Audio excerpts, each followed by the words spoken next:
Tirumala laddu కల్తీపై supreme ప్రశ్నల వర్షం కురిపించింది. కల్తీ నెయ్యిని లడ్డూ తయారీలో వాడారా అని సుప్రీంకోర్టు ప్రశ్నించింది. లడ్డూ నాణ్యత లేదని భక్తులు ఫిర్యాదు చేశారన్నారు టీటీడీ తరపు న్యాయవాది లూథ్రా. తయారైన లడ్డూలను టెస్టింగ్కు పంపించారా అని సుప్రీంకోర్టు అడిగింది. అనుమానం ఉంటే రెండో అభిప్రాయం తీసుకుంటాం కదా అని సుప్రీం అంది. తిరస్కరించిన నెయ్యిలో మీరు చెప్పిన అవశేషాలు ఉన్నాయా అని సుప్రీం ప్రశ్నించింది.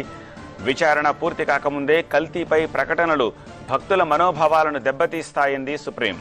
ల్యాబ్ రిపోర్ట్లో ఉన్న నెయ్యితోటి లడ్డూ తయారు చేసినట్టు ప్రాథమిక ఆధారాలు లేవంది ధర్మాసనం. నెయ్యిలో కల్తీ జరిగినట్టు ల్యాబ్ రిపోర్టు స్పష్టం చేస్తోంది అని లూథ్రా అంటున్నారు.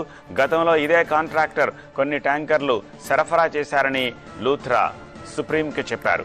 అయితే లడ్డూ తయారీకి ఆ నెయ్యి వాడారా లేదా అనేదే మా ప్రశ్న అంది సుప్రీంకోర్టు. సుప్రీం ధర్మాసనం అడిగిన ప్రశ్నలకి ఈవెన్ రాష్ట్ర ప్రభుత్వం సైతం సమాధానం చెప్పాల్సి ఉంటుందా? ఎందుకంటే రాష్ట్ర ప్రభుత్వం తరపున స్వయంగా ముఖ్యమంత్రి కొన్ని వ్యాఖ్యలు చేశారు. ఆ వ్యాఖ్యలకి టీటీడీ ఈవో చేసిన వ్యాఖ్యలకి పొంతన లేదన్న అభిప్రాయాన్ని ధర్మాసనం వ్యక్తం చేసినట్టుగా కనిపిస్తోంది. ఎట్లా చూడాలి దీన్ని?